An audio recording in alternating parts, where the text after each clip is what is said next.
Well, ladies and gentlemen, looks like it's time to get very symbolic. What's up, guys? That guy with a pencil here. Fun fact, I do want to have it on and keep it on me at all times. And another fun fact, I am hoping, and I mean hoping, that nothing devious happens this chapter. Mainly because the one thing I do like about doing the page-by-page thing for Chainsaw Man specifically is I can get ahead of it. But at the same time, sometimes I'll either forget to do it mid-recording, and or I'll like cut a reaction. It just doesn't sync up because I have a whole separate tab open and I'm looking ahead into the chapter. So I feel like it kind of soils the live reaction thing. So since we are in the middle, I mean, like, I wouldn't. But then again, I'm trying to remember.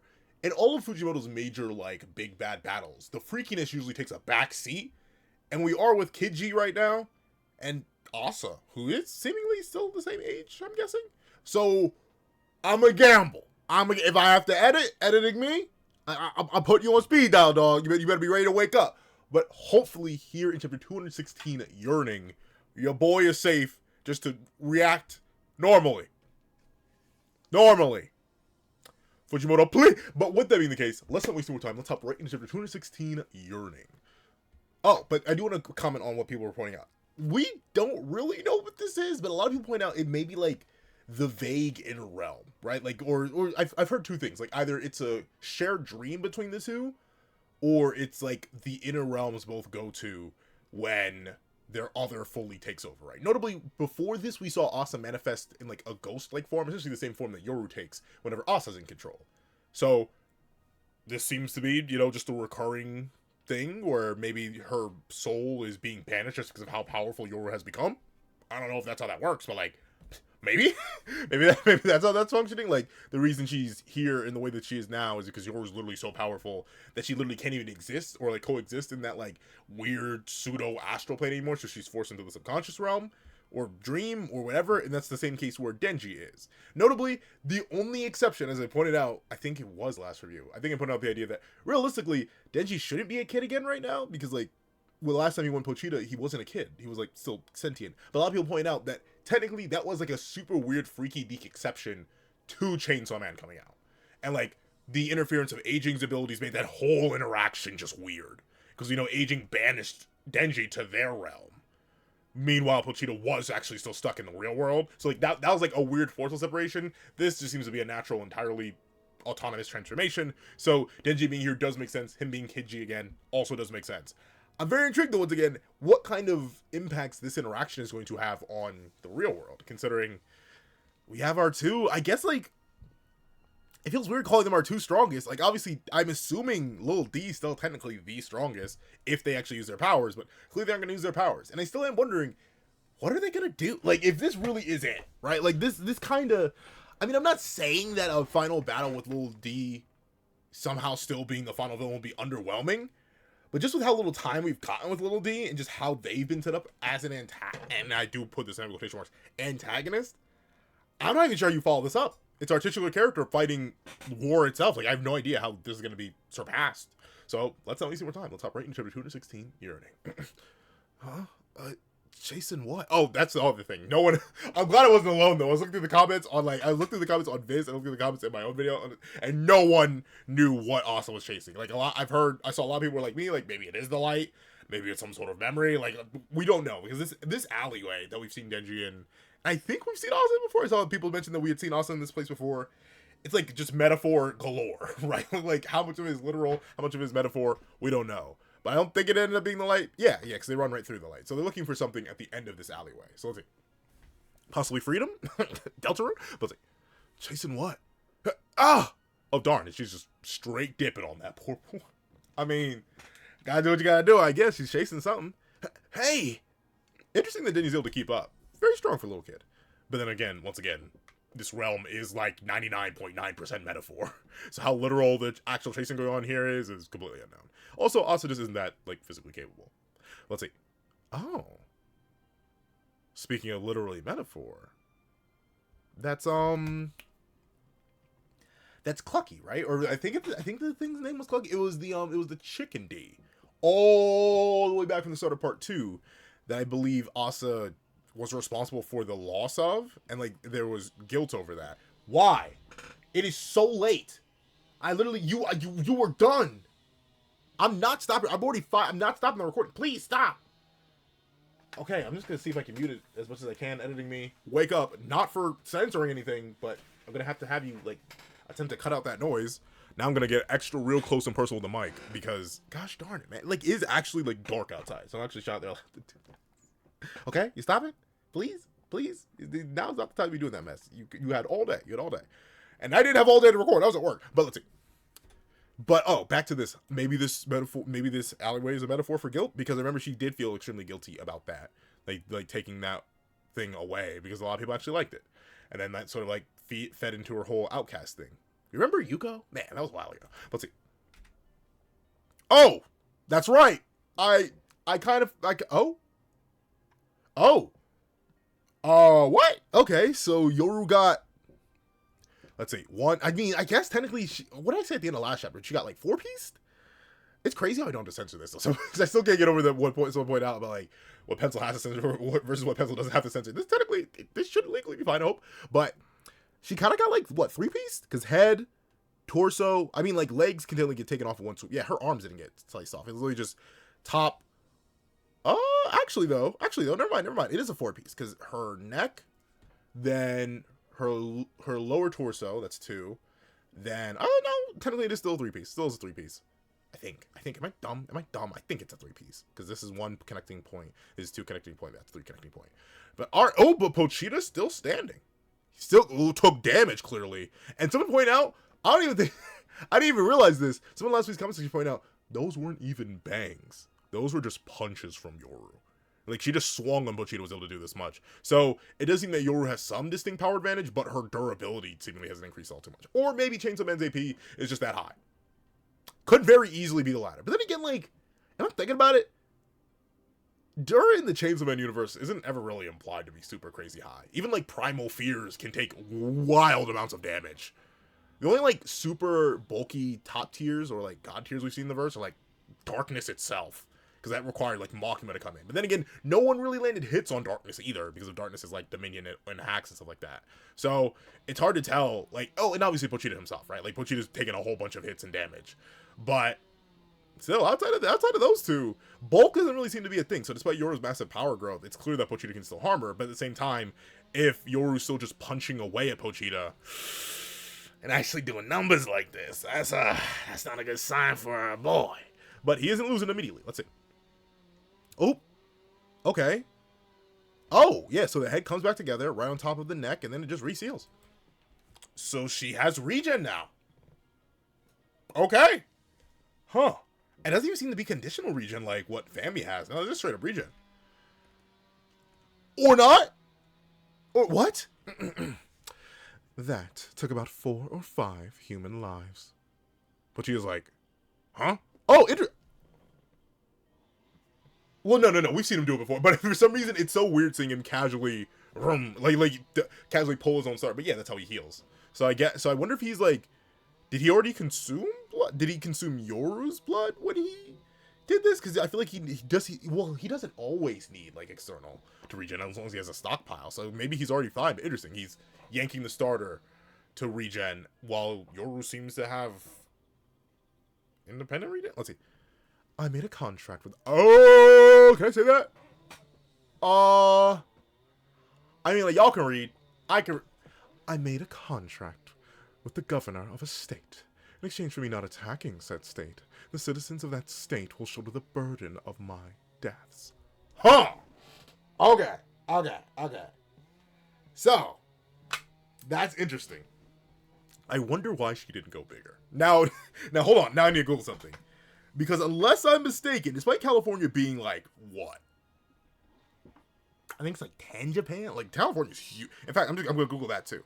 How many Japans could you... I'm so sorry. It's gonna be loud, and I can't stop recording. I gotta get this ready. So, you're going to hear the chainsaw in the dead of night. My apologies. But how many Japans could you fit in...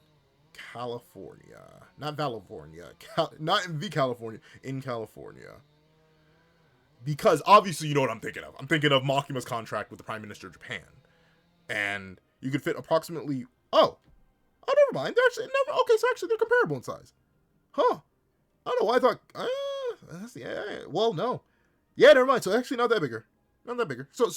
But at least population wise, here's where the thing is. I think California does have a much lower population than Japan. Let me see. How many people live? And I know it's lower because of the time period they're in, but I'm just gonna go off modern numbers. I'm assuming not much. I mean, a lot has changed in 30 years, but I don't think it's been too much because this is like, I believe Chainsaw Man Part 2 takes place right before Y2K. So California has a population of 39 million. Let's see, how many people live in Japan? Oh well, shoot, I'm already saying, yeah, whatever. You read it. See, this is what happens when I don't think. Yeah, so 124 million. So that's like literally three times. It's 40 million to 120 million. So Yoru made a very similar deal to why is it so loud? Yeah, I'm not sure how I'm gonna edit it. Ugh. Editing me, I'm sorry, your work is cut out for you, dog. I know. It just hit me. Isn't it funny? When I go to record Chainsaw Man, my neighbors are using chainsaws.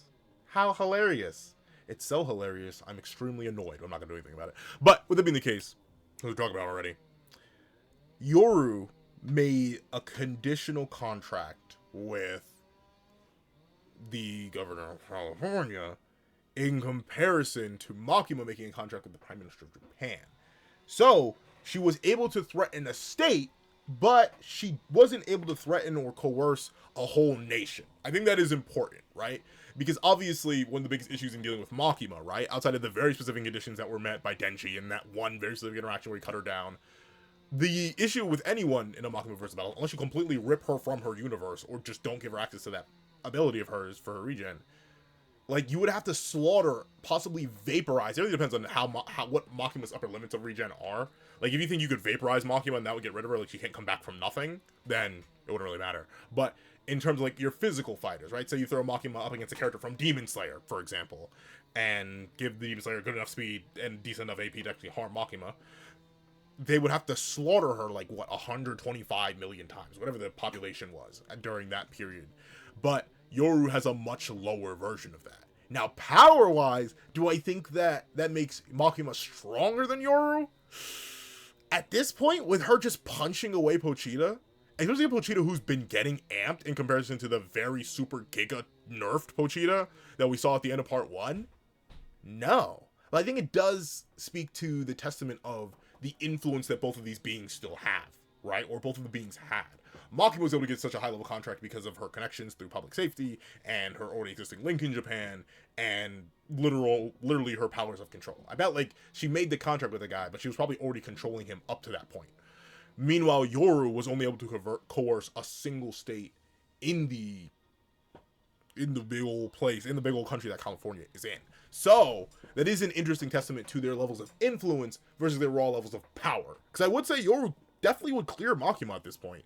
Heck, you could argue she was relative when she first fought, well, not first, but the second time she fought Chainsaw Man was actually able to do damage with him with Spilgooter and Tank, right? Like, definitely, you could argue that Pochita, who was already getting amped, should have been more than powerful enough, or more powerful than the one that was already high diffing, or, well, if not flat out mid diffing Makima. So, for this further amped Chainsaw Man to be in a state like this after just dealing with punches from Yoru, I think Yoru is massively stronger in the power scaling sense, but a lot less influential due to her shorter reign of time as a being of supreme power. It does make me wonder, though, why she stopped there. What was the condition for her to spontaneously come back and fight now?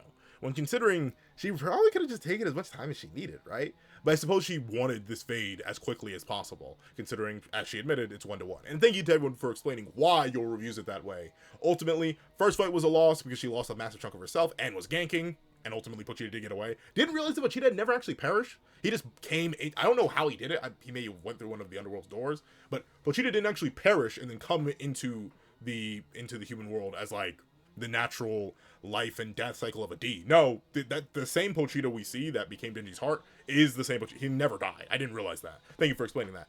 And also, it is that very same Aunt Pochita here who did go on to, or no, pre-Aunt Pochita, who is probably very, very powerful, and presumably even more powerful than the current Pochita, just because we don't know how strong, like, Prime Pochita was. But essentially, Yoru considers that a loss because she was ganking and still ended up losing La Bombe Nuclear and just massive chunks of herself and was massively nerfed.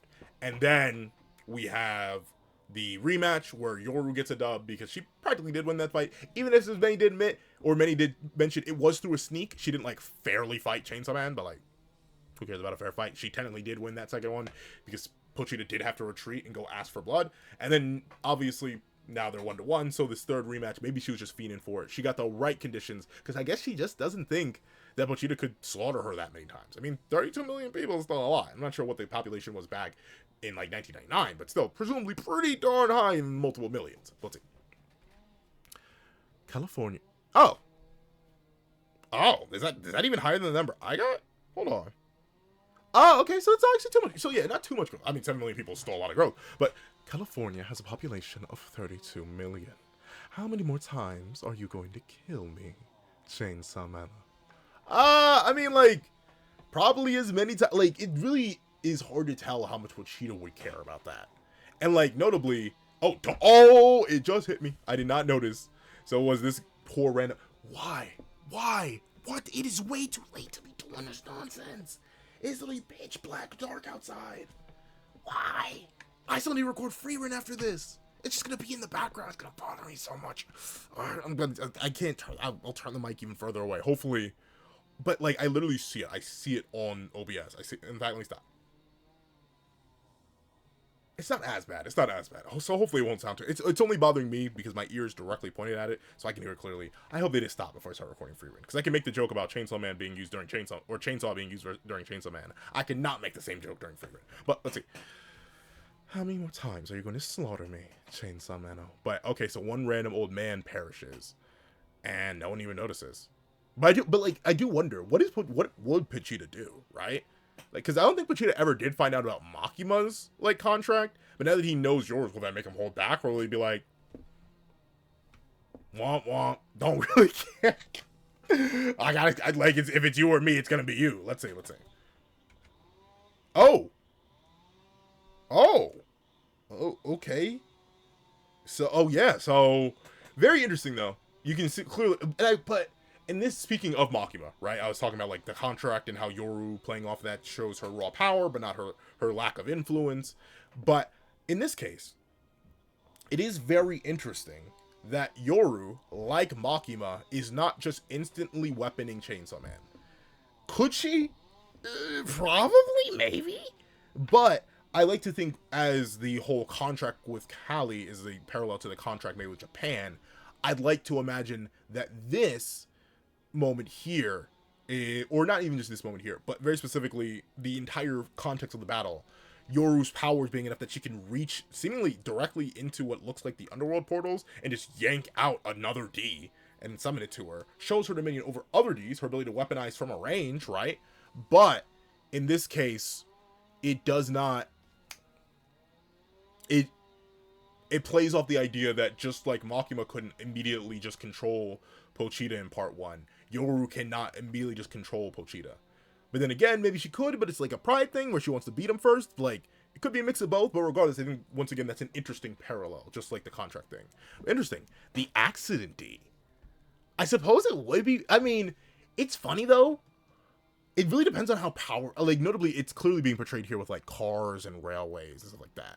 But I do wonder how powerful this D would technically be, because I feel like no one fears an accident until they get into one. In fact, I feel like most people are more annoyed by accidents or don't even think about them at all. Like, whenever I'm driving, because I have to drive a lot for work, but, like, whenever I'm driving, I don't really think about an accident. The only time it ever comes to mind is, like, a fear, is, like, whenever it almost happens.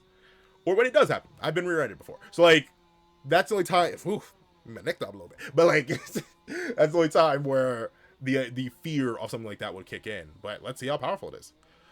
To me, accident D. Chainsaw whip. I see what you did there. You're using the chain. So we have a chainsaw playing in the background. We're reading Chainsaw Man, and now she's using a chainsaw whip against the chainsaw. It's 4 layers. Let's see. Oh, interesting. Interesting. So notably, even though there's only like 1 or 2 wheels on this design, the wheels become a major 4-point. The life seemingly gets squeezed out of the D. Oh yeah, and it just becomes a handle, and the hair becomes like the end of the whip. And then we have this. This is a very, very interesting design, though, from Fujimoto. Let's see. Oh! Oh! Pochita! Pochita! Pochita! You needed to react! Pochita! Pochita! No! Look at how they massacred my boy! What? Why is he in half? Okay, yeah, she clears. At least feat-wise, this alone makes her the most powerful character in the verse. I, like, even more than aging, more than falling, clearly. She was already well above falling. We saw that fight. But, like, yeah. See, that, if Makima had this kind of power, would have been easy to do Chainsaw. That is insane. And I cannot keep emphasizing enough. This is, if not Prime Chainsaw Man, a stronger Chainsaw Man than the super nerfed one at the end of part 1. And she just, with a random, with the 1/2. 1/2 of doom and despair, dog. What? She made a solo JGK. Go away. Darn. Bzz. Boom. Yeah, look at Pochita, dog. Look at my dog. Pull that starter now. Pull it now. And she's just keeping on the press. Yeah. Pochita. And you know what the thing is? I wonder. Speaking, I keep talking about, is Pochita in his prime? Is he not in his prime? Is he just buffed? Is he still nerfed? Like, but how strong is this Yoru in comparison to, like, the real Yoru? AKA her original form. Because this isn't really still Yoru limited by, like, a human vessel, right? Like, I mean, she's, like, a weird technical hybrid, but, like, this isn't Yoru's, like, true apex. I don't think, like, obviously you got La Bomba Nuclear, which is probably the most important one to amp her, but she doesn't have everything back yet, I don't think. So how, like, how much more power does Yoru technically have locked away just by her current state of existence? Like, that's crazy. Alright. Oh, and she slashes the building and jeez! And she's just having a blast. She's like, finally! I'm not getting diffed! I'm not getting one-tapped! I'm not fodder anymore! But then again, she was never really fodder. She just kept swinging above her weight class, but now, clearly, she's the peak. Like, she's now, at least feat-wise, I think, by upscaling from falling, by literally just one-tapping her. Like, she's clearly the strong, like, Ryomen Sukuna, is that you? Like it's been so long. Golly, slash it, dude. Oh. Okay, though, wait a second. Okay. So it seems like Pochita is liable to getting, like, blitzed and clearly outpaid. Like, he doesn't, like, well, it's hard to tell. Is he I mean, it looks like he's standing here. So maybe he went to dodge, but then got clipped anyway. Like, because it looks like he's in the air in this panel where Yoru first hits him. But he gets slammed to the building, presumably revs the starter, right? I can't see if he's revving it here, not in this panel, not on this page. But revs the starter, and then blitzes right through her. Like, it looks like she basically entirely whiffed this attack, despite how happy she is. And then Pochita's back at, so, like, where is he getting the blood from? Like, does he just have a stockpile? Is he taking it from yours? It's like, I don't know, man, but that's crazy. All right, Pochita with the comeback. But then again, I'm assuming another person in California gonna get cooked. Up, yep, just gone. All right. Up, but you're pretty much immediately heals. Okay. What was Pochita's reaction here? Like, I'm assuming now he has to take down the weapon, or at least detach her from it. Because he took out her torso here, but he didn't remove her arm. Let's see, Pochita. What is that? Oh, she took his dome off. What? All right. Yeah. So, So who's the strongest now?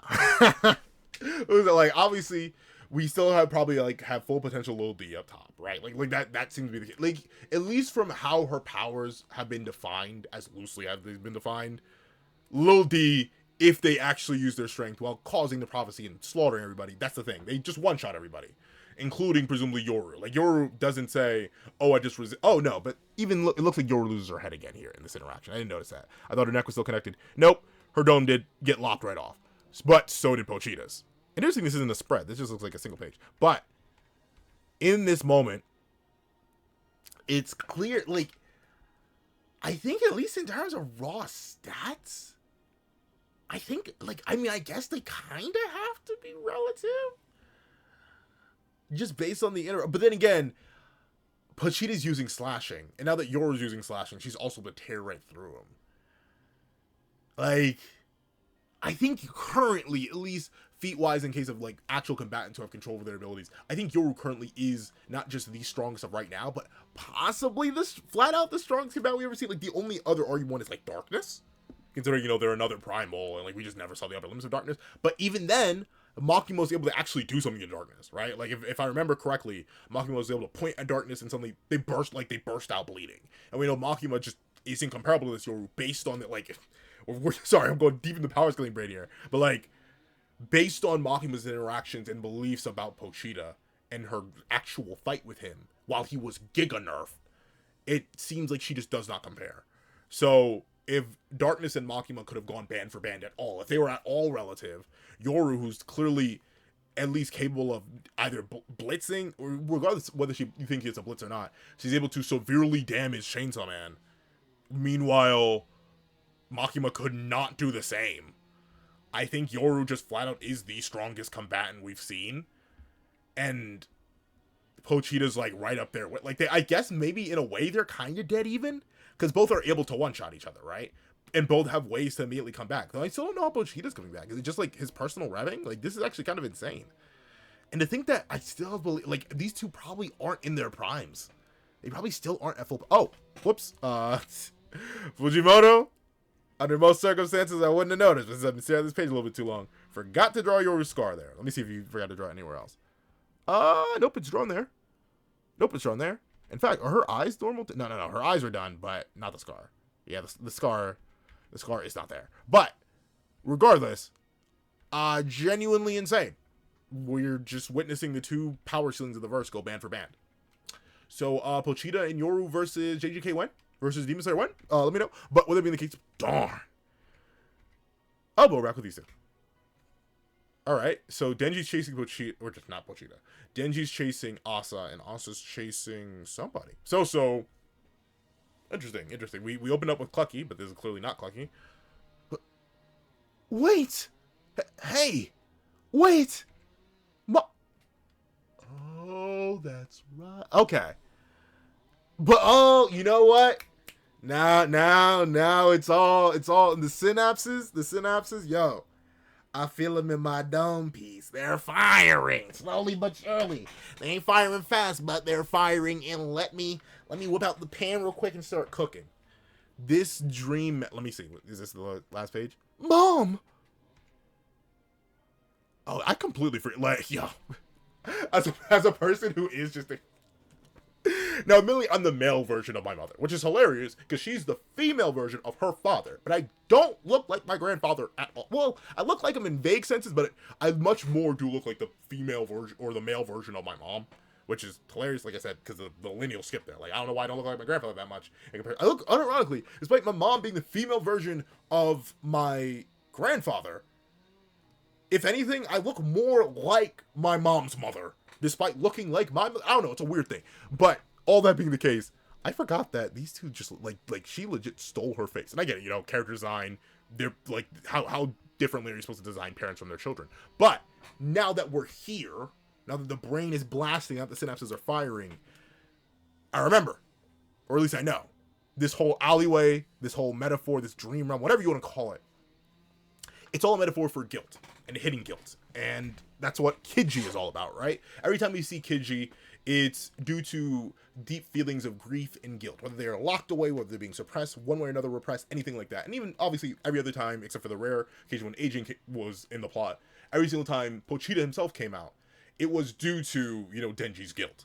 And obviously, with us opening up with Asa running over Clucky, once again, and now us ending with Asa's mom, essentially, this is Asa chasing the guilt, right? And presumably her mother. Because I believe, if I'm remembering, I haven't read the Star Part 2 since the Star Part 2 came out. So, correct me if I'm wrong, but obviously, Asa felt, I believe Asa was saved by her mother from a rampaging tea. And then it was Yoru who came in and made the deal with her, and then they ended up in their little dual soul, one body scenario.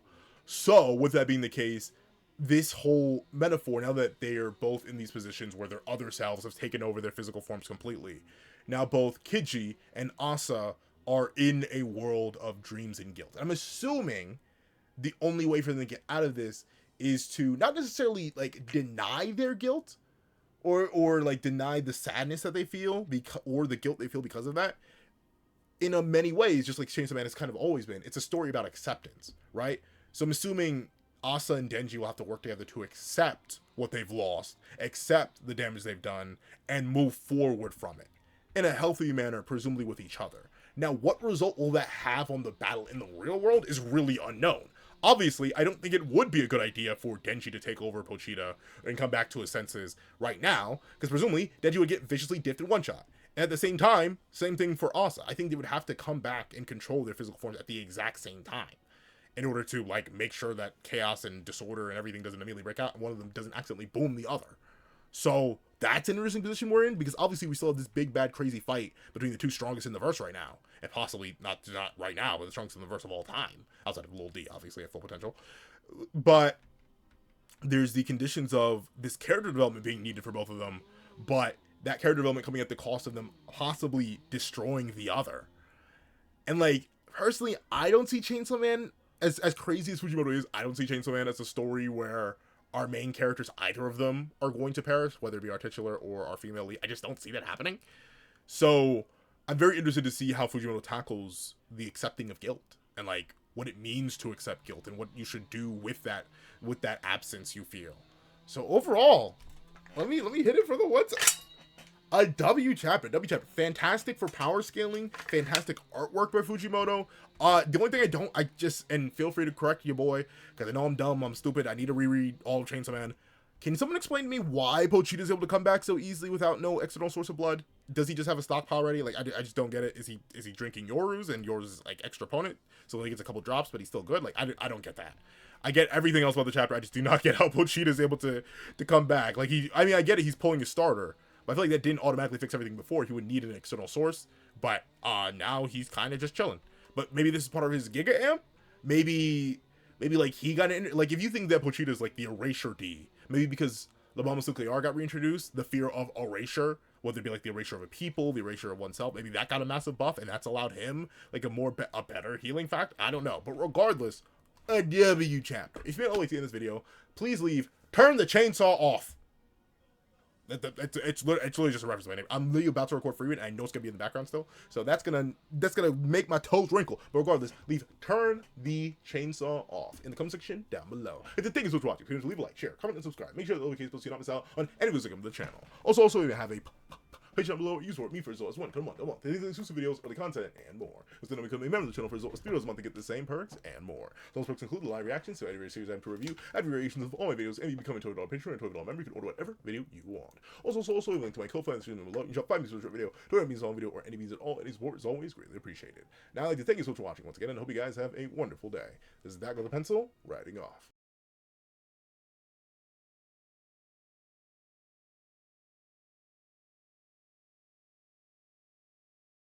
I'd like to give a thank you to our sketch tier members: Eternal Flame, Redwolf 4765, Astro, Glacier XZ, Zera, Brandon Payne, J2MA, Guillaume, Buddha Ura, Alex Kenny, Enzo, Swift Strike, Autumn Mornings Lazo, Super Flame Zero, Yuki Ally, Azo 2404, Striker Man, Aso 8, Damon Brown, Crepanem, DBT, Plant Crone, Grim, Black Sage, Marco 222, Straw, Ollie, and Twisted. Then, I'd like to give a thank you to our line art tier patrons: Victor Raji, Dreadzoin, A+A, Kevin Encarnacion, Sean, and Midnight Lord 21. Then, I'd like to give a thank you to our Ink tier members: Austin Wimberly Ayuchia, King RTX, and Shrimpo 60. Then, I'd like to give a thank you to our digital art tier members: J Warrior and AZ Void. Then I'd like to give a final big ol' thank you to our colored art tier patrons: Walkie Munoz and Walkie Munoz.